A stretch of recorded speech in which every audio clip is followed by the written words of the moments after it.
Welcome to the Human Employee Podcast, where we make it our business to be in your business, with your hosts, Tamiko Williams and Sanae Bate Mitchell. Hi, my name is Tamiko. And I'm Sanae, and welcome to the Human Employee Podcast. Whoop, whoop. That's all the sound effects I have for today. All right, so today we're talking about how predictive spending can improve your finances for life. And what do you do with that check? Well, most of us spend it before we get it. So the art of predictive spending is to show you how to manipulate that monthly, bi-weekly, or weekly check that you get so you can maximize the results. So are you saying I can't go spend it and buy me some red bottoms and a new bag? Trust me, I love a good Louis Vuitton myself. Okay. But now, you just don't get your check and start spending it. This is not like when you were young and you got your first check and you ran home, I got a check. And the first thing you did was spend it on everything you could find. I mean, you had a dime. Right? What? That's because you didn't have responsibility. That's true. I'll be the first one to tell you. When I had a dime, I spent 9 pennies of it, okay? And that 1 penny that was left would burn a hole in my pocket. So I found something I could spend it on, okay? So I'll be the first one to admit I was an avid spender without care. But I had to learn. I had to learn. So I decided to create a model. And I call it predictive spending. And I'm modeling it after predictive analytics, which is a business term used in businesses. And to give you a little more information, predictive analytics is the practice of extracting information from existing data sets in order to determine patterns and predict future outcomes and trends. Now, how is this done? It's done this way. A business, say they're a department store and they own a whole bunch of little Tiggers. Oh, Tiggers. Oh yeah, I love Tigger. Like Winnie the Pooh and Tigger. And they want to predict how many Tiggers to buy. This is just an example. Okay. So they'll use data set which determine the patterns of spending for the past couple of months. So just say it's around Christmas, and at this particular time, spending is high because it's Christmas and kids love Tigger and Winnie the Pooh and they're out buying. So based on those data sets, it makes sense if it's still during that season and that holiday to load the shelves with Tiggers. Okay. Because it's been determined that Tiggers are being purchased, so Tiggers will be sold. Okay. So it's okay to go ahead and order a whole bunch of Tiggers. However, once the season dies down and we get more into, let's say, the March time, springtime, when toy sales are kind of leveled off, they're not as high. Most people are buying toys for birthdays and things like that solely. Predictions are that it's time to back off buying Tiggers. So they will order less Tiggers and fill the shelves half or not as much as prior in order to keep up with supply and demand. Now, I know this is a little kind of jagged explanation of it. So basically you're just saying that maybe later in the year, Piglet, Eeyore, or even Winnie himself would get an option to be sold. Correct. What I'm saying is, when you use predictive analytics, you are determining from information that's provided how many Tiggers to put on the shelf. Mm-hmm. How many Tiggers will be sold. I'm doing the same thing, but on a more personal level. Yes, a more personal level, because we're speaking now to the employee, to the human. Okay, I created what it's called the predictive spending. And by definition of predictive spending is the practice of evaluating your spending habits in order to predict how future spending patterns will affect you. Prediction is then used to create your budget and plan for your future. So I gotta expose all the stuff I'm spending all my money on every month. I'm glad you said that, because most people don't even write down their bills, so they don't even have a general idea of where their money is going. Like a lot of people they know they have their large bills. You have your rent, you have utilities, you have cable. They know that. So of course you can predict that, because that's a reoccurring spending habit. It's a reoccurring event. Every month you have rent. Every month you're going to have utilities. That happens all the time. So that's automatic. But what about the little things? What about the small things that you spend on? Like my Starbucks. Exactly. And going out with my girlfriends or going to the movies, all those little extra things. Exactly. Learning to predict the amount of money that you will need to make it to the next payday without having to borrow or struggle is the key here. Oh, so no paycheck to paycheck? No more paycheck to paycheck. That's right. This is an analytic practice that can help you to begin to take control of your finances and budget so you don't have to live paycheck to paycheck anymore. Oh my God. Matter of fact, amazing. Yes, it is amazing. And it can help you in so many ways. I mean, just by learning predictive spending, you can learn a little bit of self-control in your spending. You can take baby steps towards building financial security. You never have to worry about borrowing from your family members or neighbors. I don't know how you get down. And you'll have the ability to save. So like no more of those predatory lenders are going to the little payday loans or like cashing in my vehicle to get a little extra money. Your title pawn? No more pawning. Title pawns, that's right. How many title pawns do you have on your vehicle title?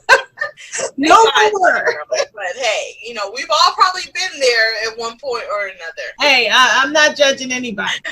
This is a judge-free zone. I'm just saying. Let's move past that paycheck to paycheck and those title pawns and get into let's borrow from ourselves. How about that? Ooh, I like that. Wouldn't that be great if you could borrow from yourself and you don't have to worry about calling yourself and telling yourself that you're going to be a little late paying it back? Right. No more of that shit. So listen, I need an extra $50 this week because I need to go kick it, but don't try to hurry up and get it back from me. I'll pay you in a little bit. Yeah, you can tell yourself anytime, you know what, I can't do it this week, but I got you next week for sure. That is way easier than calling a family member and saying, I wish I had the money right now. I know I told you I was going to pay you back today, but I just can't afford it. And just give me just one more week, and I swear. And then the next thing you know, you're giving them that money back, but you're short. Exactly. You're short because you're paying everybody back. It's a constant circle you're in. You're caught in a loop of constantly losing money because you're paying people back all the time. If I have relationships too. Oh yeah, it does. Because especially when you don't give it back. Right. I know avoid them. Those are the worst people. I'm not, like I said, I'm not going to judge, but the worst people in the world who will borrow $25. It's always some small amount, $25, and you will see that person 3 years later and still haven't gotten that $25 back. Right. Like, where's my $25? Oh man, I got you. Even right now, I'm still waiting on $40 from somebody.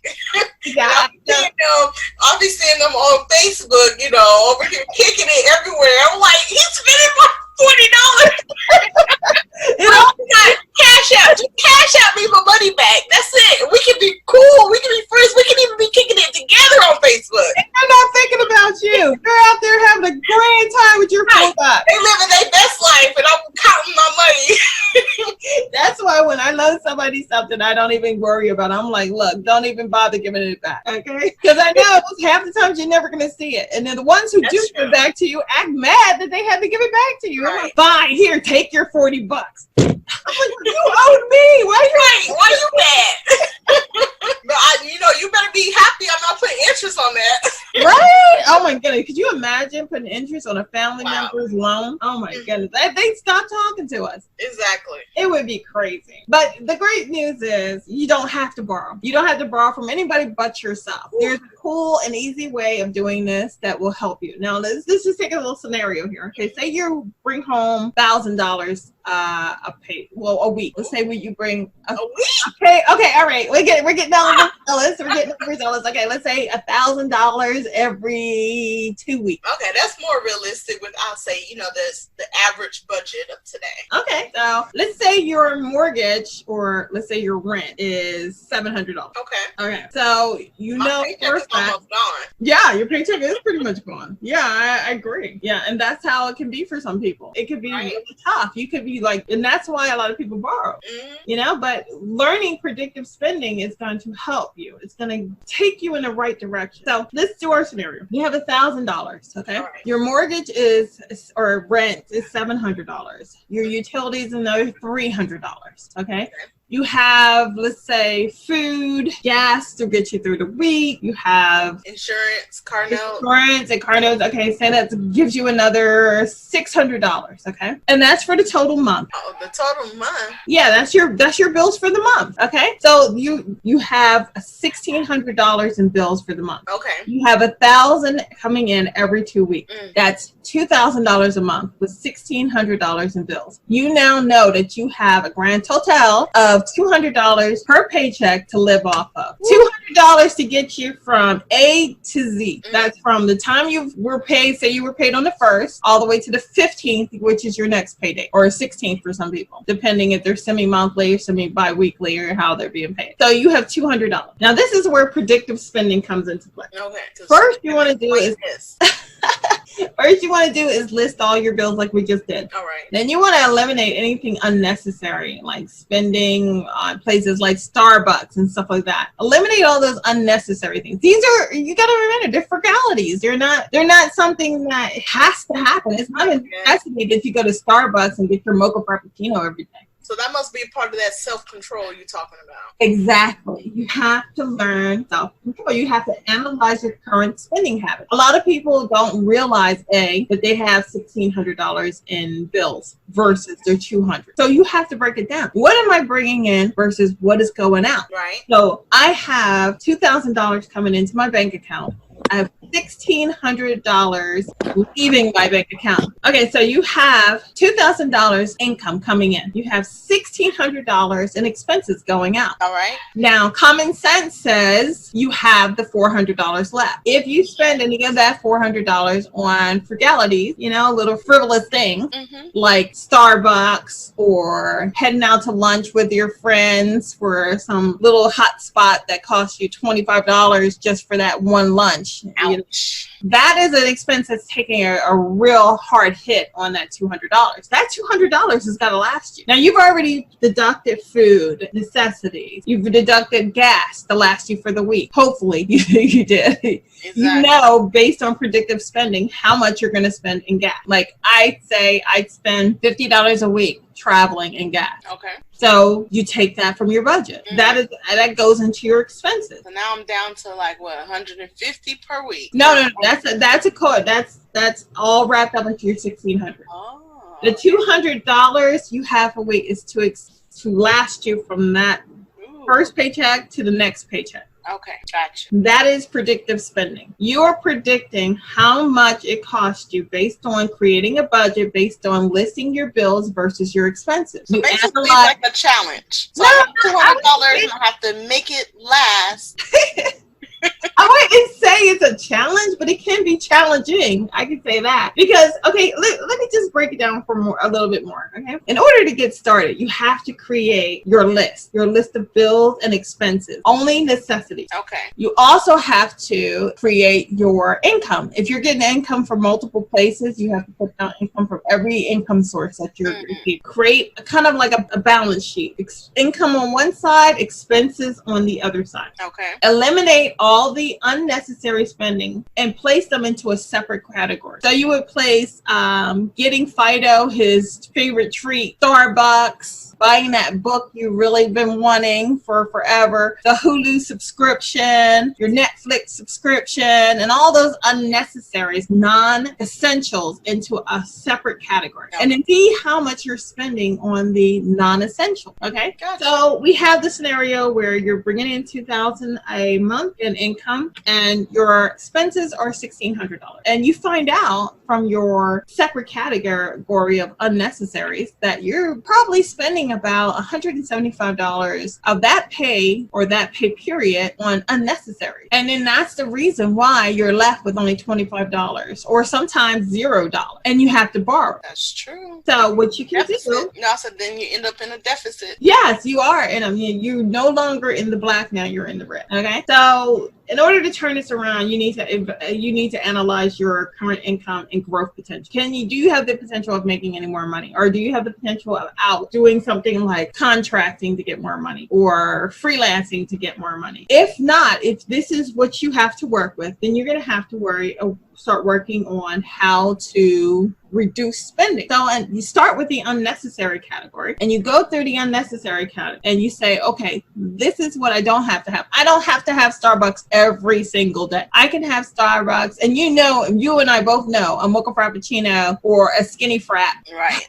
or a decaf latte with almond milk costs about $5-6, right, okay, a day, okay, and even on the low range, you're looking at between $25-$30, okay. Don't even think about trying to get a snack in there. You add a little snack like my favorite chocolate chip cookie warm, you're looking at another $3.50 a day. Okay, so that is really hiking up your budget, and then you still have to have lunch. You haven't even had lunch, and if you're eating out every day, that can be anywhere, depending on where you eat, a grand total of $10 to $25, depending on how lavish your appetite or your taste buds are. I know me personally, sometimes when I go out to eat lunch, I think if it's two people going out to eat, our bill comes to about $33. But if I just want and grab something quick, then I'm looking at $12, $15. Right?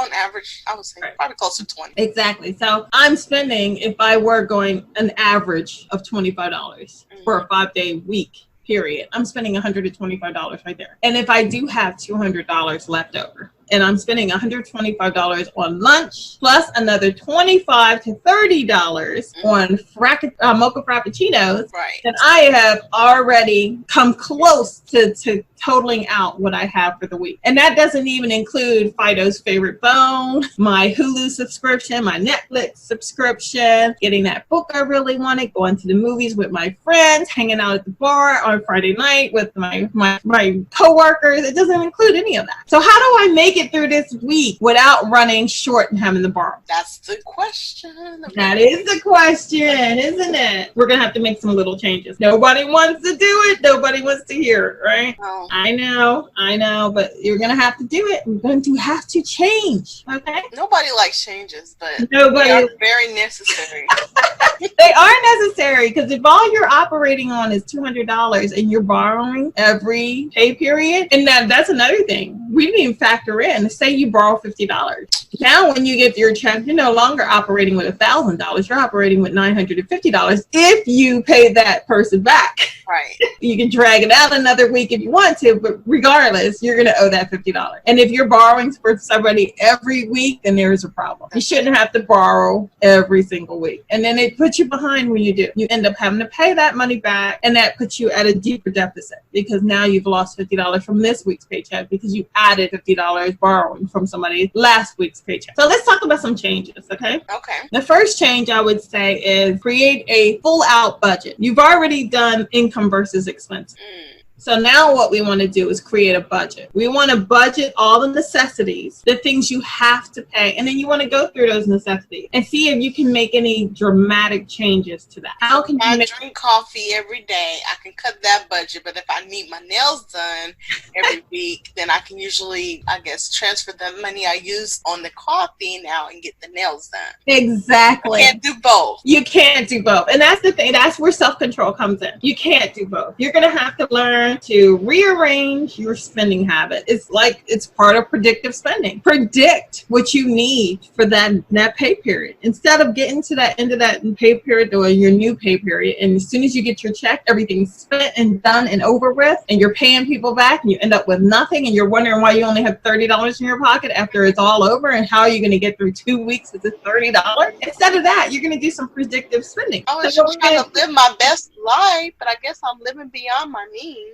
You are living beyond your means. So we don't want to do that anymore, do we? No. No way! No! No, we want to live within our means so we can get to a place where we can save and have some future spending that we can do when we borrow from ourselves. So first, like we said, create the budget. Okay, make sure you list all the necessities, all the essentials, get it all down and see how it vibes. If you find that you have no money after all your expenses and bills are listed out, then it's time to start cutting some things back. It's time. Can you get rid of a credit card? Can you reduce the payments on a credit card? Can you call the credit card people and negotiate getting some money taken off? Hey, look, my current monthly minimum's a little too much. Can I pay you this amount for my minimum? If you have a cell phone bill that's, say, $125, can you find a better cell phone company if you're not in a contract? That's true. That's cheaper. Can you, if you're with Verizon paying $100 and some dollars, can you go with T-Mobile and pay $50? And you've just found yourself $75 of extra income to add to your income expenses, your income column. Find little ways that you can get more money in your pocket if you can't increase your income through freelancing, stuff like that. But if you have that option of making money through freelance, if you drive Uber, or if you freelance graphic design, or if you work as a virtual assistant at night, that's great too. Extra income is always helpful. example. What we're talking right now is working within the means of the income you have current and not adding anything to it if you don't have that option. So make your budget, and make your budget only encompass necessities. Okay. Then off to the side, you have your non-essentials, which is your Starbucks and your playtime, your entertainment and things like that. Nice. Stick as closely to the budget as possible in the very beginning, because you're going to need that regimented situation to keep you on point and on track. So stick to the budget as closely as possible. Then begin creating your saving strategy. So once you get your budget, you have all your necessities, and then you have your other column with your non-essentials, which we already discussed with the non-essentials, doing trade-offs. Okay. I can have a cup of coffee 2 days a week instead of having it 5 days a week. And this way I can afford to get my nails done by the end of the week. I found more money because I've changed carriers, phone carriers. Okay. I've reduced some of my subscriptions. Maybe I'm not using Netflix as much as I use Hulu, so I got rid of Netflix, so that saved me some money. Or maybe I got with a phone company like say T-Mobile or something like that pays for my Netflix.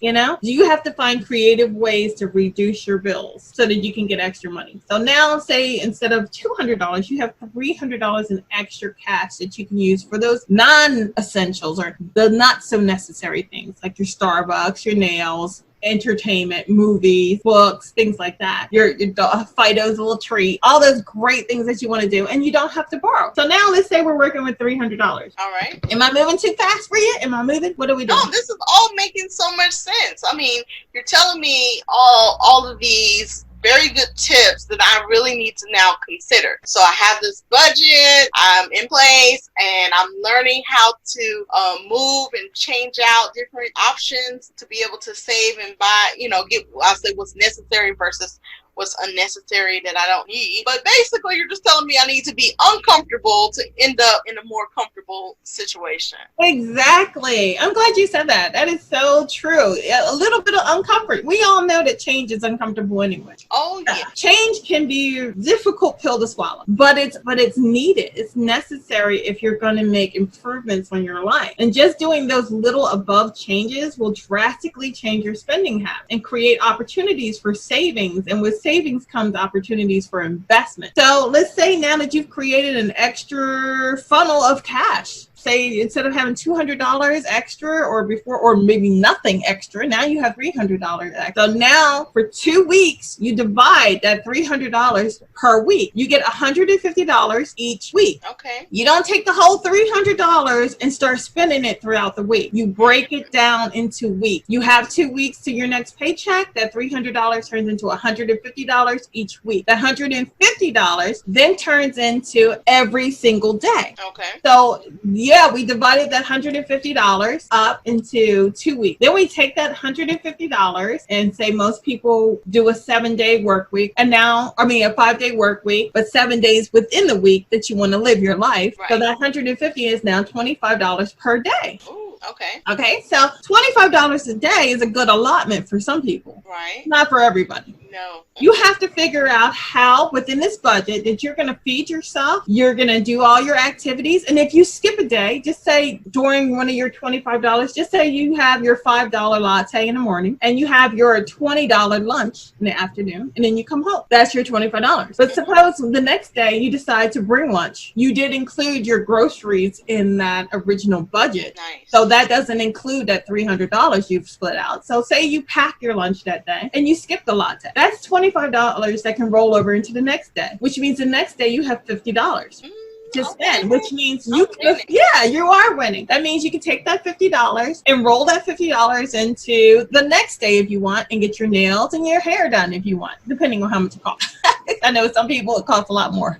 Some people a haircut's $15. So better go on those special days and get it for what, $7 or $10? Yeah, that's scary. I don't know about what a $10 haircut.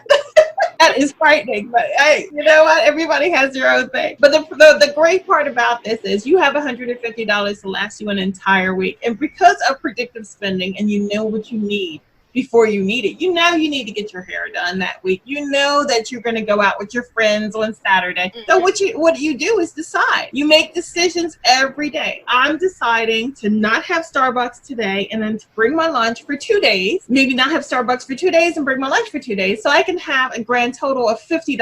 So on that third day, I have a grand total of $75. Okay. So then I can go out with my friends on Saturday. I'm withholding spending $25 on for 2 days. Just so when I hit Saturday, I can go to the club with my friends and have enough money to buy drinks, maybe get my nails done before I go. You're still on point because Sunday you still have your $25 for that day to spend. You're still on point because you've used predictive spending to predict what you will need before you need it and how much you will need. And you can make conscious, active decisions throughout that period, throughout that 7-day period of what you will spend and what you won't spend. And it makes you more in control. So if say you go through the whole week and you decide, I'm packing my lunch this whole entire week, the only thing I'm going to do is have Starbucks. So for 5 days, you spend a grand total of $25. Okay? By the time you hit Saturday, you still have $125 left. And just say you don't go out that day. Sunday morning, you decide to go to the movies with your friends and you buy popcorn. That blows another $25. By the time you hit your new week with your new $150, you have another $100 that you've saved from the previous week. But instead of blowing that money or using that money for, frivolous things or for extra, say you decide to get a little tight with the budget and you take the $100 that you saved by packing your lunch and taking it to work and only going to a movies and not getting your hair or nails done that day and put that $100 into your savings. Now you have a saving for emergency or anything like that. Cases where you may truly need that money and you don't have to borrow. So now you're entering the next week with your new $150 and $100 in your savings account. I love this. And that is how you use predictive spending to create a savings for yourself. And if you keep going that route and you keep using active, conscious decisions to create your spending pattern where you're purposely avoiding or accepting the responsibility and accountability for what you're paying for and what you want, then you can have a savings built up where you can make the big decisions where before you couldn't afford it. Like you couldn't afford that $1,000 Louis Vuitton, or you couldn't afford that. Let's just say something like it's more important. You really want to get it's not more important, but it's bigger. You say you want to get a big screen TV, a 65-inch. That's right. And it just went on sale for $400. Well, because you've been using predictive spending, you have $450 save up in your savings account that you can use. Or you can be even smarter with your savings account and use it for emergency purpose. And I always say to people, have 2 savings. Have an emergency savings for things that could go wrong and have an investment savings for things that go right. I guess that's for later on. So I got to get one saving in order first. But I mean, these are wonderful tips because now I can see how now my relationships with other people, would be affected. I don't have to go and borrow from anybody. It will actually make me start to think about how to create additional streams of income, that now that I see that, I can save and how much I'm saving. So, and now an additional stream, that means I can even save even more, and then I can work towards, like you said, investing. Now I can buy those Bitcoins, or I can order my book, The Effective Management of the Human Employee. Of course.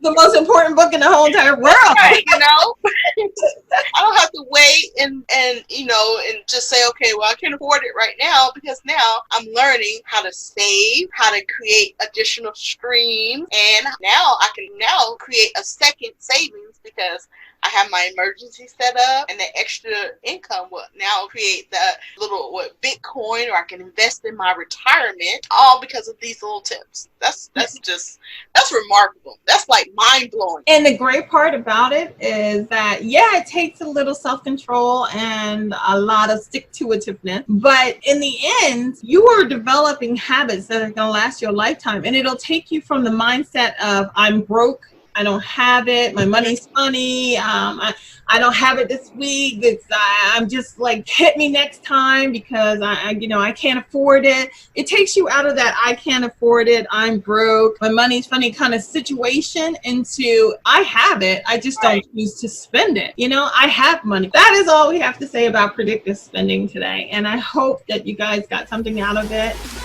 Love this episode of the Human Employee Podcast? We'd love for you to subscribe, give a thumbs up, and leave a comment on YouTube. For free resources and materials, you can connect with us at thehumanemployee.com. Don't forget to sign up to our newsletter to receive updates, bonuses, and giveaways. It's very much appreciated. Thank you for tuning in. See you at the next episode.